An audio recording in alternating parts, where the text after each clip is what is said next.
According to USA Today, of the 1.8 million children adopted in the United States, 37% come from foster care, 38% make up domestic adoptions, and 25% adoptions are internationally. Adoption is worth considering. What is adoption, may you ask? According to the Complete Idiot's Guide to Adoption, published in 1998 by Chris Adamek, adoption is the complete transfer of parental rights and obligations from one family to another. Adoptive families assume all legal obligations and responsibilities of the family the child was born to, and the birth family no longer has these rights. Adoption is near and dear to my heart. I've consulted individuals who have experienced adoption firsthand, journal entries, newspaper articles, books, and online sources regarding adoption. Adoption is a great thing and should be considered whether you want to give your child a better life or you want to help give life to someone else's child.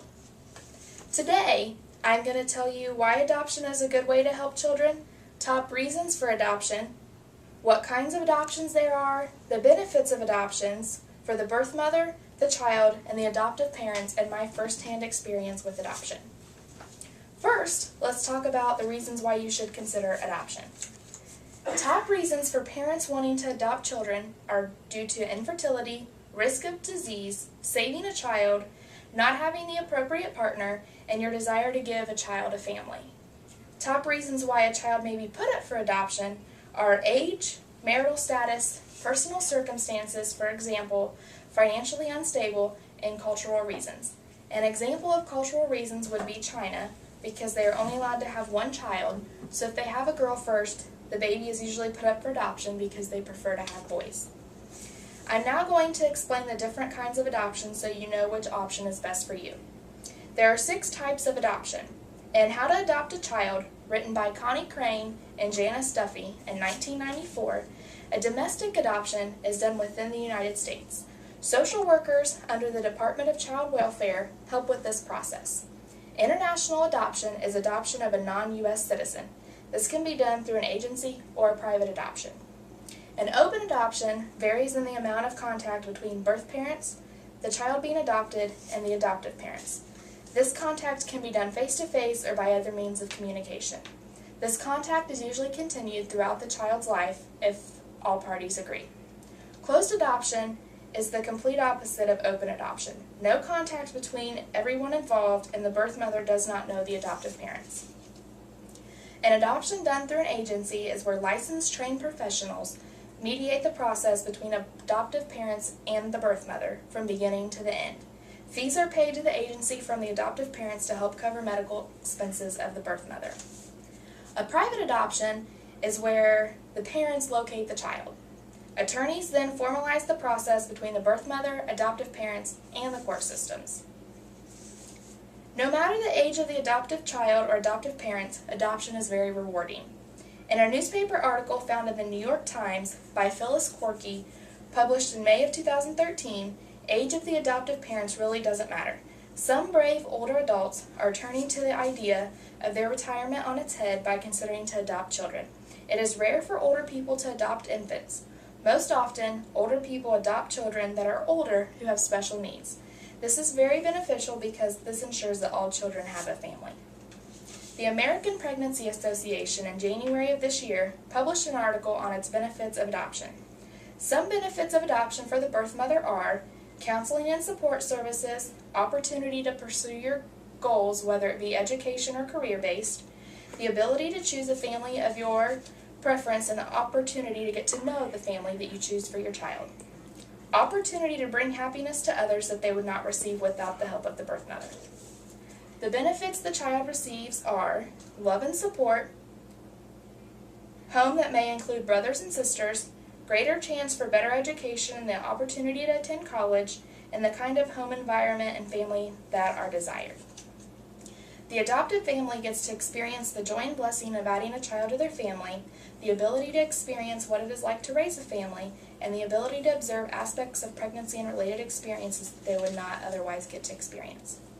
Although adopting a child can be expensive, giving a child life, love, and care has no dollar amount. According to the Wall Street Journal article Adopting, Prepare to be Surprised, written by Veronica Dagger in February 2013, adoption can be very emotional and expensive. Of course, money rarely drives adoption decisions. Most people know money is involved, but are surprised at how much is spent. Having a financial plan in place during this process is very important. There is also assistance available to you if you choose to adopt a child. Here are a few examples of how much adoption cost in 2005. I'm sure these numbers have increased. For Russia, the average adoption costs $25,000. In China, it's between $22,000 and $26,000. In Guatemala, it ranges from $25,000 to $35,000. South Korea, $20,000 to $25,000. The Ukraine, $23,000 to $27,000. India, $18,000 to $21,000. Colombia, $15,000 to $22,000. And the Philippines, $22,000 to $25,000. I'm now going to give my personal story related to adoption and why I'm a firm believer that adoption is a beautiful thing. When I was 14 years old, a blessing from God was brought into my life. My aunt and uncle adopted a beautiful, healthy baby girl. They could not have children, so this was a blessing to our family. Mackenzie is now 7 years old, my best friend, and pride and joy. I love this little girl very much. I interviewed my Aunt Kathy to get some insight about how my cousin's adoption worked. I asked how the adoption process went.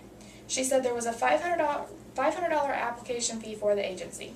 They had to attend 13 classes through the agency on open adoption, how the process worked, and adopting a child whose mother was addicted to drugs and alcohol. They had 2 home studies and 1 office visit during this time. Their adoption was an open adoption. They have seen the birth mother twice, once when Mackenzie was 6 and when she was 2.5 years old.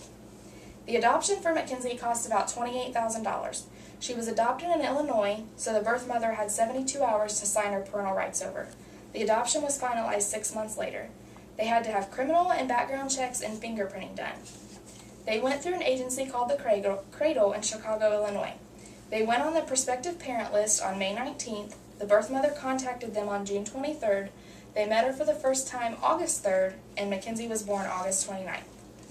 With that being said, let's now summarize the main points I want you to remember. Adoption gives life to a child, completes a family who cannot have a child or want to have a bigger family, and no matter the cost, giving a child life is more important. If you know someone wanting a baby or not ready for one, please help them in deciding that adoption is the way to go, and that it is a beautiful thing and gives an innocent child life.